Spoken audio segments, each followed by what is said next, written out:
Hi, ನಾನು ನಿಮ್ಮ ಪ್ರೀತಿಯ ಅಲಿ ಸಾಹಿರ್. ಇವತ್ತು Chettiar special chicken Chettinad full recipe making video ತೋರಿಸ್ತಾ ಇದ್ದೀನಿ ನೋಡಿ. Rolling and action.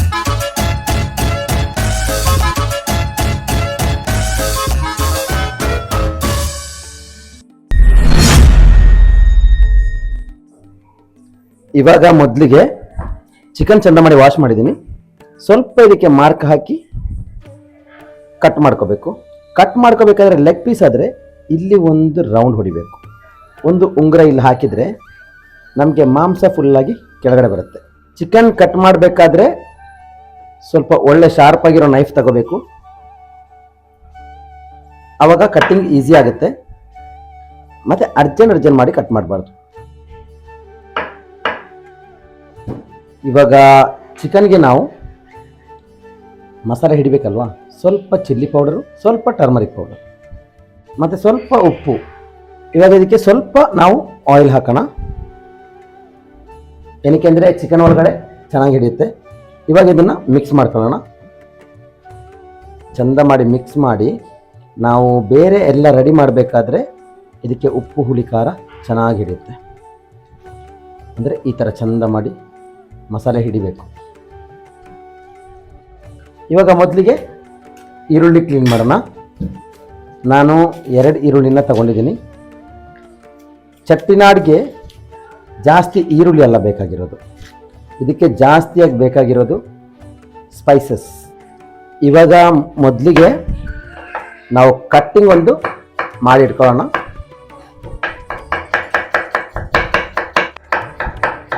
ಕಟ್ಟಿಂಗ್ ಮಾಡಬೇಕಾದ್ರೆ ಈರುಳ್ಳಿ ಸ್ವಲ್ಪ ಖಾರ ಜಾಸ್ತಿ ಇರುತ್ತೆ. ಇವತ್ತು ಖಾರ ಇಲ್ಲ, ಕಣ್ಣಲ್ಲಿ ನೀರು ಬಂದಿಲ್ಲ, ಒಳ್ಳೆ ಈರುಳ್ಳಿ. ಇವಾಗ 1-2 ಟೊಮೆಟೊ. ಇವಾಗ ಟೊಮೆಟೊ ಕಟ್ ಮಾಡ್ಕೊಳ್ಳೋಣ. ಜಾಸ್ತಿ ಬೇಡ, 2 ಪೀಸು ಟೊಮೆಟೊ ಸಾಕಾಗುತ್ತೆ. ಇವಾಗ ಟೊಮೆಟೊ ಈರುಳ್ಳಿ ಕಟ್ ಮಾಡಿ ಆಗಿದೆ. ಇವಾಗ ನಮಗೆ ಬೇಕಾಗಿರೋದು ವೆರಿ ಇಂಪಾರ್ಟೆಂಟ್, ಇದಕ್ಕೆ ಬೇಕಾಗಿರೋ ಸ್ಪೈಸಸ್ಸು. ಅದಕ್ಕಿಂತ ಮೊದಲು ತೆಂಗಿನಕಾಯಿ, ತುರಿದಿರೋ ತೆಂಗಿನಕಾಯಿ ಇದಕ್ಕೆ ವೆರಿ ಇಂಪಾರ್ಟೆಂಟ್. ಇದು ಹಾಕಿಲ್ಲ ಅಂದರೆ ಇದು ರೆಸಿಪಿ ಕಂಪ್ಲೀಟ್ ಆಗೋದೇ ಇಲ್ಲ. ಇವಾಗ ಮೊದಲಿಗೆ ನಾನ್ ಸ್ಟಿಕ್ ಪ್ಯಾನ್ ತಗೊಂಡಿದ್ದೀನಿ. ಚಟ್ಟಿನಾಡ್ ಚಿಕನ್ಗೆ ಸ್ಪೆಷಲ್ ಆಗಿ ಮಸಾಲೆ ರೆಡಿ ಮಾಡ್ಕೋಬೇಕು. ಇವಾಗ ಈ ಚಟ್ಟಿನಾಡ್ಗೆ ಅಂತ ಪ್ಲಸ್ ಕಿಚನ್ಗೆ ಸ್ಪೆಷಲ್ ಆಗಿರೋದು, ಕಿಚನ್ನ ರಾಜ ಅಂದರೆ ಇದು ಮಾತ್ರ. ಇದಿಲ್ಲ ಅಂದರೆ ಯಾವುದೇ ಒಂದು ಫುಡ್ಡು. ಇವಾಗ ಮೊದಲಿಗೆ ಪ್ಯಾನ್ ಬಿಸಿಯಾಗಿದೆ. ನಾವು ಇದಕ್ಕೆ ಇವಾಗ 4 ಪೀಸ್ ಏಲಕ್ಕಿ, ಬ್ಲ್ಯಾಕ್ ಪೆಪ್ಪರ್ ಸ್ವಲ್ಪ, ಸ್ಟಾರ್ ಫ್ಲವರು, ಲವಂಗ 4 ಪೀಸು, ಮತ್ತು ಧನಿಯಾ ಮತ್ತು ಫ್ಲವರ್ ಹಾಕಬೇಕು, ಕೆಂಪು ಮೆಣಸಿನ್ಕಾಯಿ. ಇದು ಟೇಸ್ಟು ಬರುತ್ತೆ, ಫ್ಲೇವರು ಇರುತ್ತೆ. ಇಷ್ಟು ಮಸಾಲ ಆಗಿದೆ. ಮತ್ತು ಗರಂ ಮಸಾಲ ಯಾವಾಗಲೂ ನಾವು ಲಾಕ್ ಮಾಡಿ ಸೇಫಾಗಿ ಇಡಬೇಕು.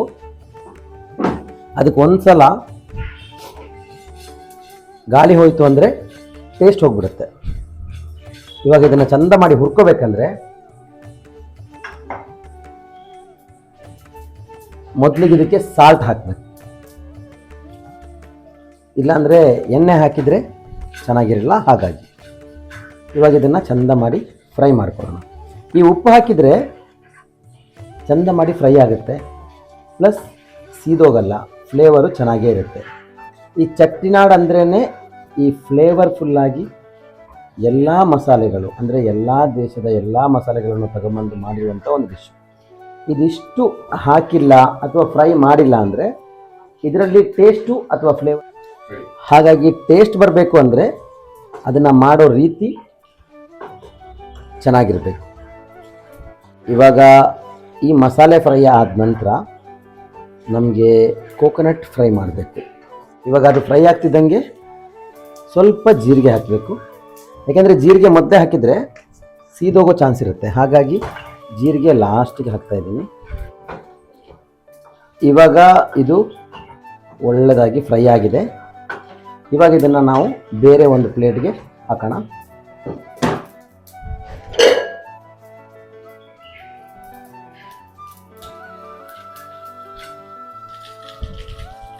ಪ್ಯಾನ್ ಬಿಸಿ ಇದೆ, ನಾವಿದಕ್ಕೆ ಕೋಕೋನಟ್ ಹಾಕೋಣ. ಕೋಕೋನಟ್ ಫ್ರೈ ಮಾಡೋದಕ್ಕೆ ಶಾರ್ಟ್ಕಟ್ ಏನೂ ಇಲ್ಲ. ಈ ತೆಂಗಿನಕಾಯಿ ಯಾವಾಗಲೂ ನಿಧಾನಕ್ಕೆ ಚಂದ ಮಾಡಿ ಫ್ರೈ ಮಾಡಿದರೆ ಮಾತ್ರ ಟೇಸ್ಟು ಫ್ಲೇವರು ಎರಡೂ ಬರುತ್ತೆ. ಈ ಕೋಕೋನಟ್ ಫ್ರೈ ಮಾಡಬೇಕಾದ್ರೆ ನಾವು ತುಂಬಾ ಗಮನ ಕೊಟ್ಟು ನಿಧಾನಕ್ಕೆ ಫ್ರೈ ಮಾಡಬೇಕು. ತೆಂಗಿನಕಾಯಿ ಫ್ರೈ ಮಾಡಬೇಕಾದ್ರೆ ಜಾಸ್ತಿ ಅರ್ಜೆಂಟ್ ಮಾಡಬಾರ್ದು, ಯಾಕೆಂದರೆ ಇದರಲ್ಲಿ ಎಣ್ಣೆ ಹಾಕಬಾರ್ದು. ಎಣ್ಣೆ ಹಾಕಿದರೆ ಚಟ್ಯಾರ್ಸ್ ಬೇಜಾರು ಮಾಡ್ಕೋತಾರೆ. ನಾವೆಷ್ಟು ನಿಧಾನಕ್ಕೆ ಇದನ್ನು ಫ್ರೈ ಮಾಡ್ತೀವೋ ಅಷ್ಟೇ ಚೆನ್ನಾಗಿ ಫ್ಲೇವರು ಬರುತ್ತೆ, ಟೇಸ್ಟು ಇರುತ್ತೆ. ಮತ್ತು ಇದಕ್ಕೆ ಜಾಸ್ತಿ ಎಣ್ಣೆಯನ್ನು ಹಾಕೋಂಗಿಲ್ಲ. ಇದರಲ್ಲಿ ಸ್ಪೆಷಲ್ ಆಗಿರೋದೇ ತೆಂಗಿನಕಾಯಿ. ಈ ತೆಂಗಿನಕಾಯಿ ಫ್ರೈ ಆಗೋವರೆಗೂ ನಾವು ನಿಧಾನಕ್ಕೆ ಫ್ರೈ ಮಾಡೋಣ. ಆನಂತರ ಸಿಕ್ಕಾಪಟ್ಟೆ ಈಸಿಯಾಗಿ ಮಾಡ್ಬೋದು, ಯಾಕೆಂದರೆ ಇದ್ರದ್ದು ಒಂದು ಸಲ ಮಸಾಲ ರೆಡಿ ಮಾಡಿದರೆ ಮೇಕಿಂಗ್ ತುಂಬಾ ಈಸಿ. ಹಾಗಾಗಿ ನಾವು ಮೊದಲು ಚಂದ ಮಾಡಿ ಫ್ರೈ ಮಾಡೋಣ, ಆನಂತರ ಮೇಕಿಂಗ್ ಸ್ಟಾರ್ಟ್ ಮಾಡೋಣ. ಟೇಸ್ಟ್ ಬರೋದಕ್ಕೆ ಒಂದು 10 ಪೀಸು ಗೋಡಂಬಿ ಹಾಕಿ ಫ್ರೈ ಮಾಡಬೇಕಂತ ಇಲ್ಲ, ಅದು ಕ್ರೀಮಿನೆಸ್ಗೋಸ್ಕರ ಹಾಕೋದಷ್ಟೇ, ಚೆನ್ನಾಗೂ ಇರುತ್ತೆ. ಇವಾಗ ತೆಂಗಿನಕಾಯಿ ಒಂದು 60% ಫ್ರೈ ಆಗಿದೆ, ಇನ್ನೊಂದು ಸ್ವಲ್ಪ ಫ್ರೈ ಆಗಬೇಕು. ಇವಾಗ ತೆಂಗಿನಕಾಯಿ ಫ್ರೈ ಆಗಿದೆ. ಇವಾಗ ಮೊದಲು ಫ್ರೈ ಮಾಡಿರೋ ಮಸಾಲೆಗೆ ನಾವು ಹಾಕೋಣ. ಮೊದಲಿಗೆ ಇದನ್ನು ಈ ತೆಂಗಿನಕಾಯಿನ ಪೇಸ್ಟ್ ಮಾಡ್ಕೋಬೇಕು. ಸ್ವಲ್ಪ ನೀರು ಹಾಕೋಬೇಕು, ಆನಂತರ ಇದನ್ನು ಪೇಸ್ಟ್ ಮಾಡೋಣ. ಇವಾಗ ನಾವು ಮೊದಲಿಗೊಂದು ಬಾಣಲಿ ತಗೊಂಡಿದ್ದೀನಿ. ಮೊದಲು ಪಾತ್ರೆ ಬಿಸಿ ಆಗಲಿ. ಈ ಚಟ್ಟಿನಾಡಲ್ಲಿ ಮೊದಲು ಎಲ್ಲನೇ ರೆಡಿ ಮಾಡಿ ಇಟ್ಕೊಂಡ್ರೆ ಮಾಡೋದಕ್ಕೆ ಈಸಿ ಆಗುತ್ತೆ, ಇಲ್ಲ ಅಂದರೆ ತುಂಬಾ ಡಿಲೇ ಆಗುತ್ತೆ. ಇವಾಗ ಇದಕ್ಕೆ ಆಯಿಲ್, ಇದರಲ್ಲಿ ಸ್ಪೆಷಲಾಗಿ ಹಾಕಬೇಕಾಗಿರೋದು ಬಡಿಸೊಪ್ಪು, ಯಾಕೆಂದರೆ ಇದರಲ್ಲಿ ಫ್ಲೇವರ್ ಇರೋದೇ ಬಡಿಸೊಪ್ಪಿದ್ದು, ಹಾಗಾಗಿ ಬಡಿಸೊಪ್ಪು ಹಾಕ್ಕೊಂಡಿದ್ದೀನಿ. ಇವಾಗ ಆನಿಯನ್ ಹಾಕೋಣ.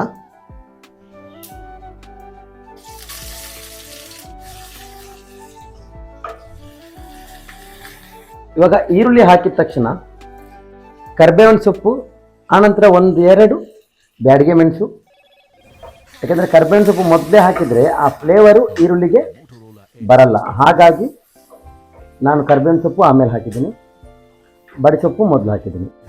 ಇದಕ್ಕೆ ಜಾಸ್ತಿ ಈರುಳ್ಳಿ ಹಾಕಬೇಕಂತ ಇಲ್ಲ, ನಿಮ್ಮೂರ ಕಡೆ ಸಣ್ಣ ಈರುಳ್ಳಿ ಸಿಕ್ಕಿದರೆ ಇನ್ನೂ ಸ್ವಲ್ಪ ಫ್ಲೇವರ್ ಜಾಸ್ತಿ ಇರುತ್ತೆ. ಇವಾಗ ನಾವು ಇದಕ್ಕೆ ಸಾಲ್ಟ್ ಹಾಕೋಣ, ಜಾಸ್ತಿ ಬೇಡ. ಈರುಳ್ಳಿ ಅರ್ಧ ಫ್ರೈ ಆದಂಗೆ ಟೊಮೆಟೊ ಹಾಕೋಣ.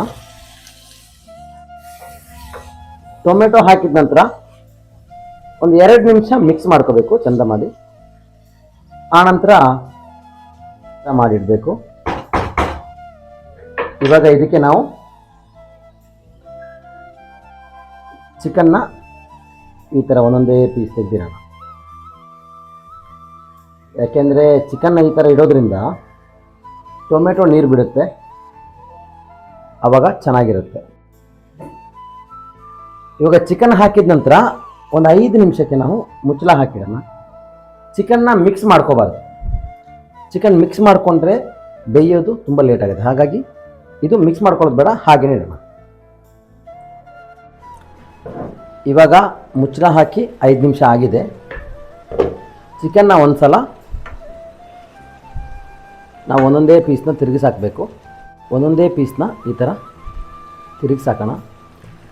ಟೊಮೆಟೊ ಮೊದಲು ಹಾಕೋದ್ರಿಂದ ಅರ್ಧ ಚಿಕನ್ ಬೇಯುತ್ತೆ, ಹಾಗಾಗಿ ನಾವು ಜಾಸ್ತಿ ಇದು ಮಾಡಬೇಕಂತ ಇಲ್ಲ. ಇವಾಗ ತಿರುಗಿಸಿ ಹಾಕಿದ ನಂತರ ಇದಕ್ಕೆ ಮಸಾಲೆ ಹಾಕೋಣ.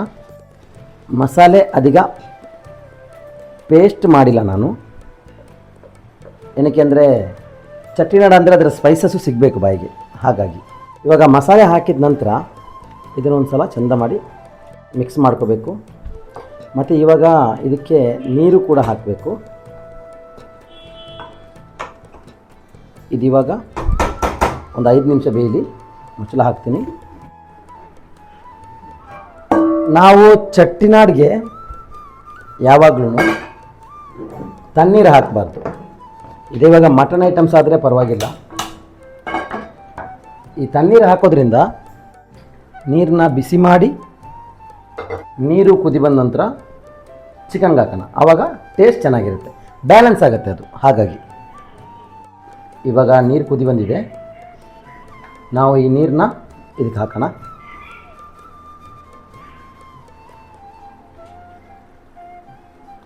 ಜಾಸ್ತಿ ನೀರು ಹಾಕಬಾರ್ದು.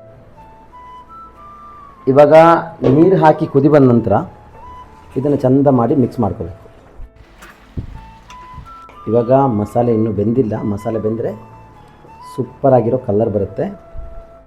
ಇವಾಗ ಇದು ಕುದಿ ಬರಬೇಕಾದ್ರೆ ಮೈ ಮೇಲೆ ಹಾರುತ್ತೆ. ಮೊದಲು ನಾವು ಎಫ್ರಾನ್ ಹಾಕೋಣ, ಇಲ್ಲ ಅಂದರೆ ಬಟ್ಟೆ ಎಲ್ಲ ಹಾಳಾಗಿರುತ್ತೆ. ಒಳ್ಳೆ ಪರಿಮಳ ಇದೆ. ಈ ಚಟ್ನಿನಾಡ್ ಅಂದರೆ ಅದರಲ್ಲಿ ಹಾಕಿರೋ ಸ್ಪೈಸಸ್ಸು, ಸೋಂಪು, ಚಕ್ಕೆ, ಲವಂಗ, ಏಲಕ್ಕಿ, ಅದರದ್ದೆಲ್ಲ ಫ್ಲೇವರ್ ಮಿಕ್ಸ್ ಆಗಿ ಚೆನ್ನಾಗಿರೋ ಒಂದು ಫ್ಲೇವರ್ ಬರ್ತಾಯಿದೆ. ಇದು ಫುಲ್ಲಾಗಿ ಕುಕ್ ಆದರೆ ಇನ್ನೂ ಚೆನ್ನಾಗಿರುತ್ತೆ. ಇವಾಗ ಇದನ್ನು ಒಂದು 5 ನಿಮಿಷ ಸ್ಲಿಮ್ ಫೈರಲ್ಲಿ ಬೇಯಿಸೋಣ. ಇವಾಗ ಕುದಿ ಬಂದಿದೆ, ಇದನ್ನು ಇನ್ನೊಂದು ಸಲ ಮಿಕ್ಸ್ ಮಾಡ್ಕೊಳ್ಳೋಣ. ಇವಾಗ ಮಸಾಲೆ ನೋಡಿ ಒಳ್ಳೆ ಜಾಮಿನಸ್ ಇದೆ, ಒಳ್ಳೆ ಕ್ರೀಮ್ ಥರ ಆಗಿದೆ. ಆ ತೆಂಗಿನಕಾಯಿ ತಿನ್ನೋದಕ್ಕೆ ಸಣ್ಣ ಸಣ್ಣ ಪೀಸಾಗಿ ಬಾಯಿಗೆ ಸಿಗಬೇಕು, ಆವಾಗಲೇ ಇದಕ್ಕೊಂದು ರುಚಿ ಬರೋದು. ಮತ್ತು ಇದರಲ್ಲಿ ಒಂದು ವಿಷಯ ಹೇಳೋದನ್ನು ಮರ್ತೋದೆ, ಇದಕ್ಕೆ ಜಿಂಜರ್ ಗಾರ್ಲಿಕ್ ಯಾವತ್ತೂ ಹಾಕಬಾರ್ದು. ಅದು ಹಾಕಿದರೆ ಈ ಚಟ್ಟಿನಾಡ್ ಅನ್ನೋ ಒಂದು ಡಿಶ್ಶೇ ಹಾಳಾಗಿಬಿಡುತ್ತೆ, ಯಾಕೆಂದರೆ ಫ್ಲೇವರ್ ಇರಲ್ಲ. ಇದರಲ್ಲಿ ವೆರಿ ಇಂಪಾರ್ಟೆಂಟ್ ಆಗಿರೋದು ಸ್ಪೈಸಸ್ಸು. ಈ ಸ್ಪೈಸಸ್ ಹಾಕಬೇಕಾದ್ರೆ ನಾವು ಕರೆಕ್ಟಾಗಿ ಹಾಕಬೇಕು. ಇದಕ್ಕೆ ಪ್ರಾಪರಾಗಿ ರೆಸಿಪಿ ಏನೂ ಇಲ್ಲ, ಆದರೆ ಇದೇ ಒಂದು ಚಟ್ಯಾರ್ ಸ್ಪೆಷಲ್. ಹಾಗಾಗಿ ಇದನ್ನು ಮಾಡೋದೇ ಈ ಥರ.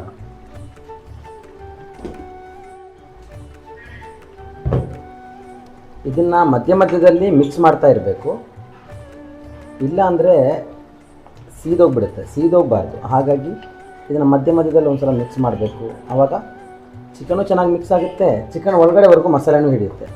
ಯಾಕೆಂದರೆ ಚಿಕನ್ಗೆ ಆಲ್ರೆಡಿ ನಾನು ಮಸಾಲೆ ಮೊದಲೇ ಹಾಕಿಟ್ಟಿದ್ದೆ, ಹಾಗಾಗಿ ಅದರದ್ದೊಂದು ಫ್ಲೇವರು, ಟೇಸ್ಟು ಆಲ್ರೆಡಿ ಬಂದಿರುತ್ತೆ. ಮತ್ತು ಈ ಡಿಶ್ಶು ಸ್ವಲ್ಪ ಸ್ಪೈಸಿ ಆಗಿರುತ್ತೆ. ಹಾಗಾಗಿ ಇದರಲ್ಲಿ ಒಂದು ಸೀಕ್ರೆಟ್ ಮಸಾಲ ಇದೆ. ಅಂದರೆ ಟೇಸ್ಟ್ ಮಾಡೋದು ಯಾವ ಥರ, ಅದೇನು ಅಂದರೆ ಸಕ್ಕರೆ ಜಾಸ್ತಿ ಬೇಡ, ಸ್ವಲ್ಪ ಸಕ್ಕರೆ. ಇದು ಸಕ್ಕರೆನಾ ಅಂತ ಕೇಳ್ಬೋದು, ಹಾಗಾಗಿ ನಾನು ಸ್ವಲ್ಪ ತಿಂದು ತೋರಿಸ್ತಾ ಇದ್ದೀನಿ. ಈ ಸಕ್ಕರೆ ಹಾಕೋದ್ರಿಂದ ಈ ಚಿಕನ್ನಲ್ಲಿರೋ ಕಹಿ ಮತ್ತು ಈರುಳ್ಳಿಯಲ್ಲಿ ಒಂದು ಸ್ಪೈಸಿನೆಸ್ ಇರುತ್ತೆ, ಅದೆಲ್ಲನೂ ಹೋಗಿ ಒಂದು ಮಿಕ್ಸ್ ಆಗುತ್ತೆ.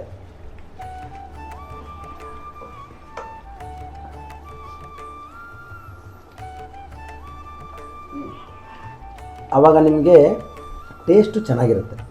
ಯಾಕೆಂದರೆ ಸಕ್ಕರೆ ಹಾಕೋದ್ರಿಂದ ಚಿಕನು ಸ್ವಲ್ಪ ಸಾಫ್ಟ್ ಆಗುತ್ತೆ ಮತ್ತು ಟೇಸ್ಟು ಸ್ವಲ್ಪ ಜಾಸ್ತಿ ಆಗುತ್ತೆ. ಹಾಗಾಗಿ ಸಕ್ಕರೆ ಸ್ವಲ್ಪ 1 ಪಾಯಿಂಟ್, ಬೆಲ್ಲ ಇದ್ದರೆ ಬೆಲ್ಲನೂ ಹಾಕೋಬೋದು. ಇವಾಗ ಸ್ಲಿಮ್ ಫೈರಲ್ಲಿ ಒಂದು 5 ನಿಮಿಷ ಅದನ್ನು ಇಡೋಣ. ಇವಾಗ ಈ ಕಡೆಯಿಂದ ಅದಕ್ಕೆ ಒಂದು ತಡ್ಕ ಹೊಡಿಬೇಕು. ಪ್ಯಾನ್ ಬಿಸಿ ಆಗಲಿ. ಇವಾಗ ಮೊದಲಿಗೆ ನಾವು ಎಣ್ಣೆ ಹಾಕೋಣ. ಎಣ್ಣೆ ಹಾಕಿದ ತಕ್ಷಣ ಸ್ವಲ್ಪ ಈರುಳ್ಳಿ, ಅದು ಮೊದಲೇ ತೆಗೆದಿಟ್ಕೋಬೇಕು. ಈ ಈರುಳ್ಳಿದ್ದೇ ಫ್ಲೇವರು ಚಟ್ನಾಡಲ್ಲಿ ಸಖತ್ತಾಗಿ ಬರ್ತದೆ. ಹಾಗೆಯೇ ಒಂದು 2 ಪೀಸು ಒಗ್ಗರಣೆ ಮೆಣಸಿನಕಾಯಿ. ಇವಾಗ ಇದಕ್ಕೆ ಸ್ವಲ್ಪ ನಾವು ಕರ್ಬೇವಿನ ಸೊಪ್ಪು ಹಾಕೊಳ್ಳೋಣ. ಸ್ವಲ್ಪ ಅನ್ನೋದಕ್ಕಿಂತ ಒಂದು 4 ಪೀಸ್ ಜಾಸ್ತಿನೇ ಹಾಕೋಣ. ಚಟ್ಯಾರ್ಸ್ಗೆ ಈ ಸ್ಪೈಸಸ್ಸು, ಕರ್ಬೇವಿನ ಸೊಪ್ಪು ಅದೆಲ್ಲ ತುಂಬಾ ಇಷ್ಟ. ಹಾಗಾಗಿ ನಾವು ಕರ್ಬೇವಿನ ಸ್ವಲ್ಪ ಜಾಸ್ತಿನೇ ಹಾಕೋಣ. ಚೆನ್ನಾಗಿರುತ್ತೆ ತಿನ್ನೋದಕ್ಕೆ, ಫ್ಲೇವರು ಸಖತ್ತಾಗಿರ್ತದೆ. ನಿಮ್ಗೆ ಇಷ್ಟ ಇಲ್ಲ ಅಂದರೆ ನೀವು ಕೊತ್ತಂಬರಿ ಸೊಪ್ಪು ಕೂಡ ಹಾಕ್ಬೋದು. ಬಟ್ ಒರ್ಜಿನಾಲಿಟಿಯಾಗಿ ಕೊತ್ತಂಬರಿ ಸೊಪ್ಪು ಚಟ್ನಿನಾಡ್ ಚಿಕನ್ಗೆ ಹಾಕಲ್ಲ. ನಾನು ಅದಕ್ಕೋಸ್ಕರ ನಿಮಗೆ ಒರಿಜಿನಾಲಿಟಿಯಾಗಿ ಒಳ್ಳೆ ಒಂದು ಡಿಶ್ ಮಾಡಿ ತೋರಿಸ್ಬೇಕು ಅನ್ನೋ ಒಂದು ಕಾನ್ಸೆಪ್ಟ್ಗೋಸ್ಕರ ಕರ್ಬೇವಿನ ಸೊಪ್ಪು ಹಾಕಿದೆ ಈ ಥರ ಮಾಡ್ತಾಯಿದ್ದೀನಿ. ಸಾರಿ ಕರ್ಬೇವಿನ ಸೊಪ್ಪು ಹಾಕದೆ ಅಲ್ಲ, ಕೊತ್ತಂಬರಿ ಸೊಪ್ಪು ಹಾಕದೆ ಒರಿಜಿನಾಲಿಟಿಯಾಗಿ ನಿಮಗೆ ಕರ್ಬೇವಿನ ಸೊಪ್ಪು ಹಾಕಿನೇ ನಾನು ತೋರಿಸ್ತಾ ಇದ್ದೀನಿ. ಈ ಒಗ್ಗರಣೆ ರೆಡಿ ಆಗಬೇಕಾದ್ರೆ ಈ ಚಿಕನ್ನ ಒಂದು ಸಲ ಮಿಕ್ಸ್ ಮಾಡ್ಕೊಳ್ಳೋಣ. ಯಾಕೆಂದರೆ ಚಿಕನು ಚೆಂದ ಮಾಡಿ ಮಸಾಲೆ ಹಿಡ್ಕೊಳ್ಳಿ. ಇವಾಗ ಈ ಒಗ್ಗರಣೆ ಚೆಂದ ಮಾಡಿ ಫ್ರೈ ಆಗಬೇಕು, ಇಲ್ಲಾಂದರೆ ಚೆನ್ನಾಗಿರಲ್ಲ. ಹಾಗಾಗಿ ಇದನ್ನು ಮಿಕ್ಸ್ ಮಾಡ್ಕೊತಾ ಇರಬೇಕು. ಇವಾಗ ಈ ಈರುಳ್ಳಿ ಸ್ವಲ್ಪ ಗೋಲ್ಡನ್ ಬ್ರೌನ್ ಆಗ್ತಾ ಬಂದಿದೆ. ಯಾಕಂದರೆ ಅದು ಗೋಲ್ಡನ್ ಬ್ರೌನ್ ಆಗಿಲ್ಲ ಅಂದರೆ ಫ್ಲೇವರ್ ಬರಲ್ಲ. ಈ ಬಿರಿಯಾನಿಗೆ ಬರಿಸ್ತಾ ಹಾಕ್ತೀವಿ ನೋಡಿ, ಆ ಥರ ಕಲರ್ ಬರಬೇಕು ಈರುಳ್ಳಿ. ಒಗ್ಗರಣೆ ರೆಡಿಯಾಗಿದೆ. ಇವಾಗ ಇದನ್ನು ನಾವು ಚಿಕನ್ಗೆ ಹಾಕೋಣ. ಚಿಕನ್ ಮಾತ್ರ ಸೂಪರ್ ಆಗಿದೆ, ಗಮ್ ಅಂತ ಇದೆ.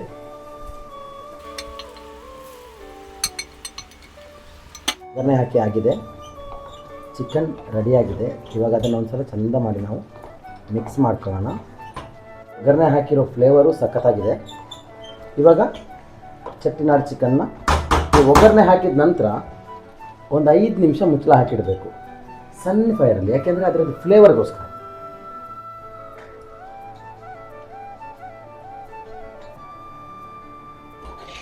ಒಳ್ಳೆ ಫ್ಲೇವರ್ ಇದೆ,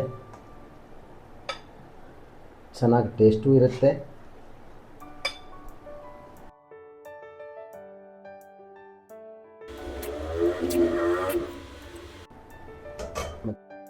ಚೆಟ್ಟಿನಾಡು ಚಿಕನ್ ರೆಡಿಯಾಗಿದೆ.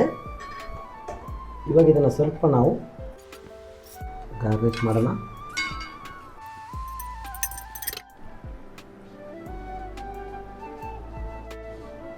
ಸೂಪರ್ ಆಗಿರೋ ಚೆಟ್ಟಿನಾಡು ಚಿಕನ್ ರೆಡಿಯಾಗಿದೆ.